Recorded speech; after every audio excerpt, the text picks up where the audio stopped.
While I'm setting up, getting ready to work this pup, I just wanted to mention a couple things that I incorporate into my training and that address some questions I've been asked.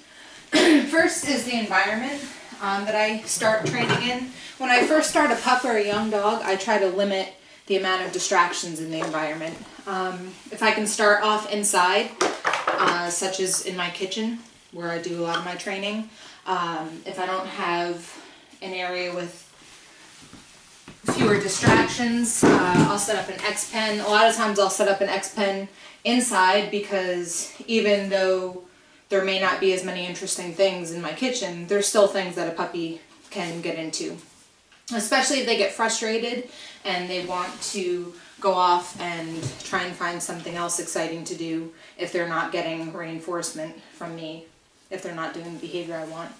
If I'm outside, I'll try and get myself somewhere where there's not a lot of distractions to begin with, and I'll also use a leash. I don't use the leash to position the dog or correct the dog. I'm just using it to keep the dog or the puppy from running away and engaging something else. The second thing that I think is important that I see a lot of people not always incorporating into their training is context. If I'm training a new behavior, I want it to be really clear to the puppy, especially a young dog or a puppy that is figuring out the shaping game. I want them to understand very easily what I want in the beginning. If I'm teaching two similar behaviors, I'm not going to teach them in the same session. I'm going to try and separate them at least by, a feeding or a day. That way, if the dog is really trying, they're not going to get frustrated because they're confused whether I want them to put their feet on something or whether I want them to put their whole body. And this is before I teach the verbal cue or a hand signal. This is just purely the dog has to come in and have some idea, hey, I see this thing and I know how to engage it. And I don't bounce from one behavior to another until I have the behaviors under pretty good stimulus control and the dog understands a cue and they understand when they see something how they're supposed to interact with it. So I've been working with this puppy on getting up on these stools with all 4 feet and then also putting just her front feet on this bowl. I use the 2 front feet on the bowl for eventually working in rear end awareness. So if I want to work on positioning for healing or even fronts, the dog understands how to keep their front end fairly stationary and move their hind end. These I use for understanding a place command so I can teach directionals. Also working on teaching a nice square sit. If the puppy is up on these and I want to work on a sit, she doesn't really have a lot of room to get sloppy and flop over on her hip because if she does that, she's going to fall. So with that, I'm going to start with these because it's been a few days since I've worked on the stools. I've been working on the touchpad the last couple days. And I also realized that going from the touchpad to the stools is going to be pretty easy. I've been doing the touchpad, so these are a little bit higher. I think she's a little bit more inclined to want to put all 4 feet on something. So I'm going to start with these, and then I'm going to go back to the touchpad, which hopefully I'll be able to get her back to just the 2 front feet fairly easily without her getting too frustrated or confused.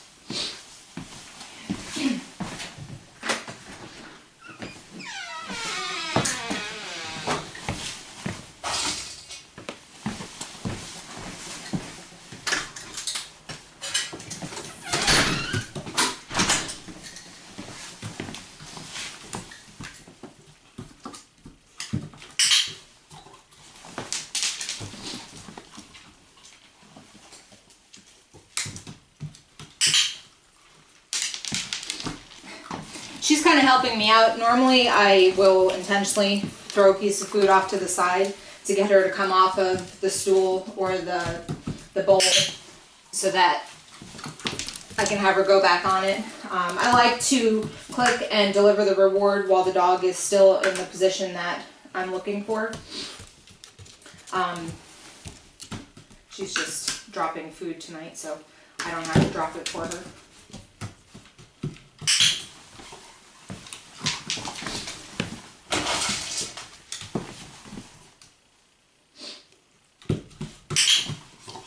You can see she's wanting to revert to putting just her 2 front feet on it, which is fine. I expected that.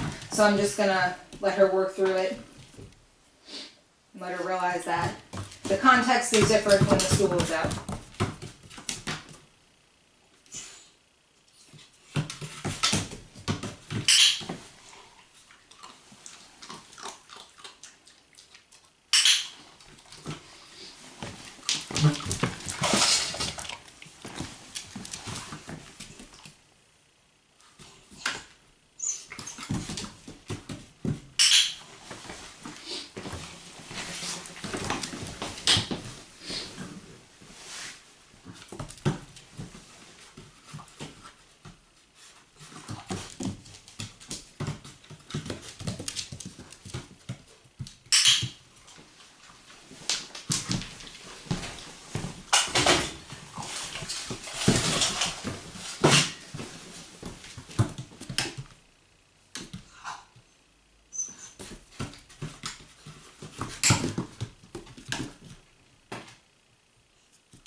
So now that she seems to be consistently, well, fairly consistently understanding to get up on the stool, I'm going to work on her going from one stool to the other based upon my body position.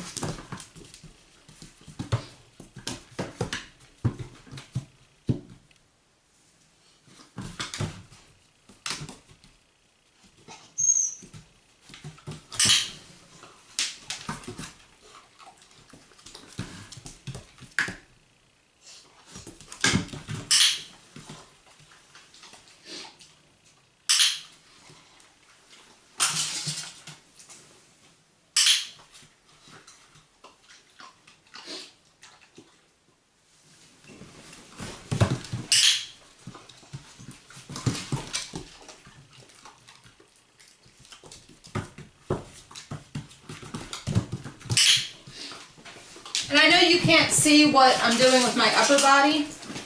I'm using an arm motion out to the side towards whatever stool I want her to go on. And when I'm standing in front of the stool, if she's on the wrong one, I'm just directing my gaze to the stool that I want her to go to, because I notice she has good eye contact with me generally, so she seems to notice where I'm looking. And you can see when I make a big movement with my body, she's understanding where I want her to go.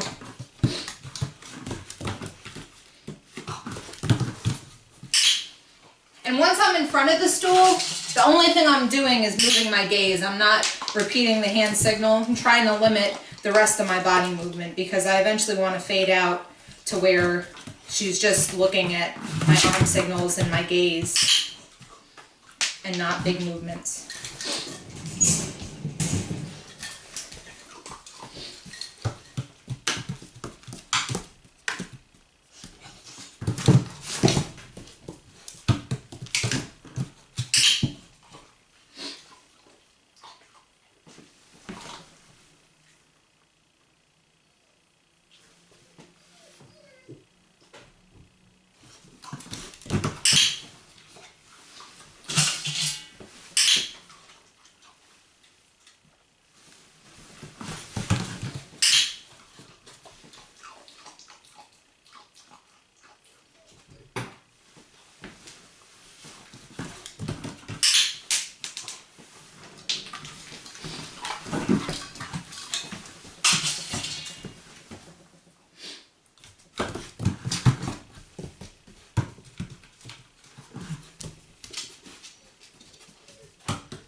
overall.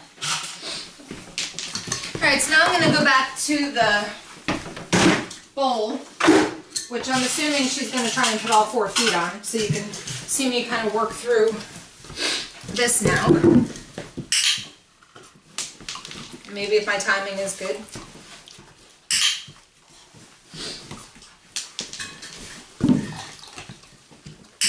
But as you can see, I took the other objects out of the picture. So I'm making it easy for her at this point. Eventually I would have them both out there and then just have her understand that I want different behaviors depending on what object she's interacting with.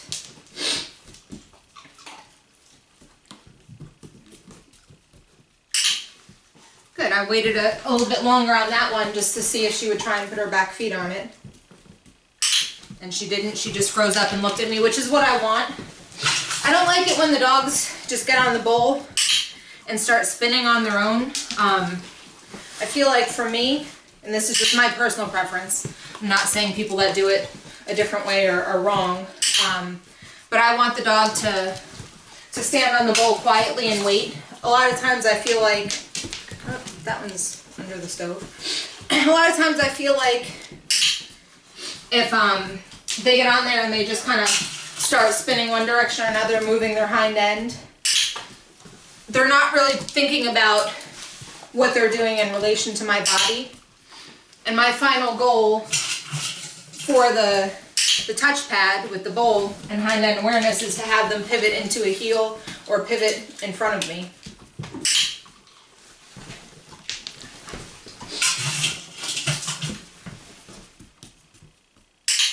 There you go. All right. That was good.